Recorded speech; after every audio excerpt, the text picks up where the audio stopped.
Родные и близкие утонувших близнецов не покидают место трагедии ни на минуту. Надежды, что девушку найдут живой, практически нет. Уже известно, брат с сестрой пасли коров у села Куктяка недалеко от реки Ик. Из-за сильной жары решили искупаться.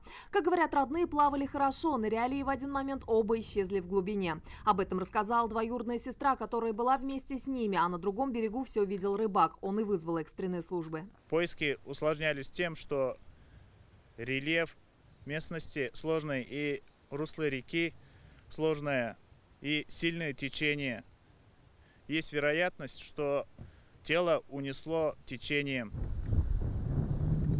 Спасатели вместе с собравшимися нашли тело юноши, его сестру ищут до сих пор. Место для купания не оборудовано. Течение настолько сильное, что порой водолазу с трудом приходится погружаться в воду. Со слов жителей, там очень много водоворотов. Как сообщили в сельском поселении, брат с сестрой были в семье приемными детьми. Благополучная семья, полная, животноводством, сельским хозяйством, личное подсобное хозяйство, корову держали, скотину.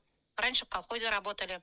На глазах у нас они их вырастили, как своих детей любили. Они в Лениногорске учились, окончили в прошлом году школу Тумутукскую. Такие активные, общительные, открытые дети. В Азнакаевском районе за сутки утонули 3 человека, а в Верхнем Услоне уже 2 дня ведутся поиски 75-летнего рыбака, который пропал после столкновения мотосудна и резиновой лодки. С началом жары трагедии на воде становится только больше. За последнюю неделю в Татарстане утонули 8 человек. Несмотря на то, что температура воздуха прогрелась до 30 градусов, температура воды в водоемах остается еще достаточно прохладной, около 19 градусов.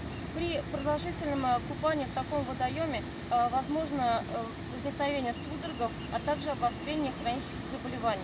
С начала года в Татарстане утонули уже 27 человек, в их числе 2 детей. Разгар купального сезона только наступает, но статистика уже пугающая. Из воды на берег не вышли 14 татарстанцев. Нафиса Минязова, Ирак Хабибулин, ТНВ, Азнакаевский район.